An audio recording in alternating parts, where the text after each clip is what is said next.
Hello friends, welcome to channel 686. News. TV. If you haven't subscribed yet, press the subscribe button right now. The information is taken from open media sources. Today, I will share first news that I found on the internet. Take a comfortable seat, let's begin.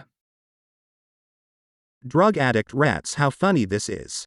Who would have thought that rats would become drug addicts and start eating marijuana in the New Orleans police evidence room?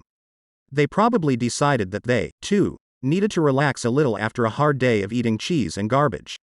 And what other friends do these rats have in the highest echelons of power? Maybe they're meeting with political rats and discussing their plans to take over the world? Who knows? Maybe this is the beginning of a rat revolution. And Superintendent Kirkpatrick is simply amazed at what is happening. They're all high, she said. The rats will probably be more relaxed and friendly now, although they may need to think about the consequences of their behavior. But in the end, who knows? Maybe drug rats will turn out to be everyone's best friends, because they sure know how to have fun. New Yorkers are suffering so much. They can't live in their apartments because of the smell of weed, which they say is so bad it wakes them up. Yes, you heard right. The smell of marijuana literally pushes them out of their own homes, forcing them to seek refuge from this aroma that seems to penetrate into the very depths of their being.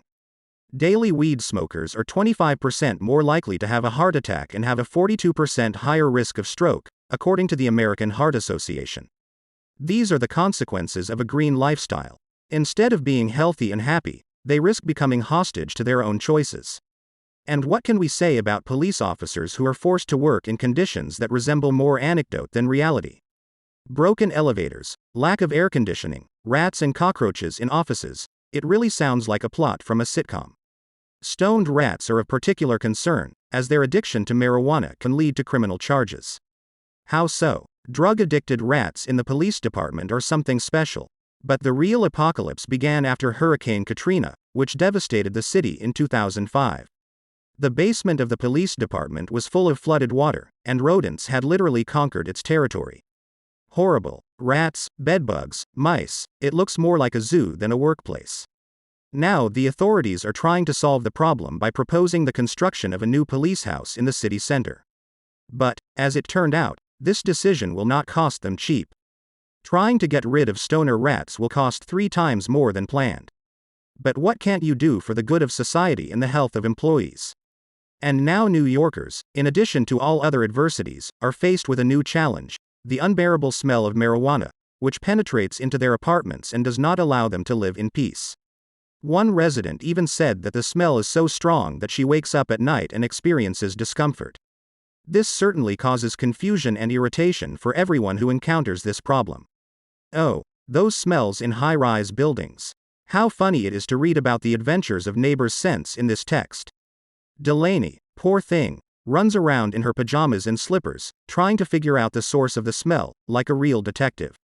It is not surprising that she decided to extend the lease. After all, solving this mystery is worth it. But Claire and her children, who get a dose of marijuana aroma right in the children's bathroom. This is already a plot for a comedy series. I hope her nanny doesn't think the kids started experimenting with weed on their own. And how can we not remember poor Allison, who wakes up at 2 a.m. to the intense aroma of cannabis? Her neighbors must be having real smoke parties. Maybe they should add, "Don't forget your gas masks," on their invitations. I hope that all these heroes will soon find their own ways to combat odors and will be able to enjoy their apartments without additional aromatic surprises. After all, life in high-rise buildings is a whole adventure, where smells can be real heroes of everyday life. If you found it interesting, like, subscribe to the channel, and share your thoughts in the comments section. Goodbye until we meet again.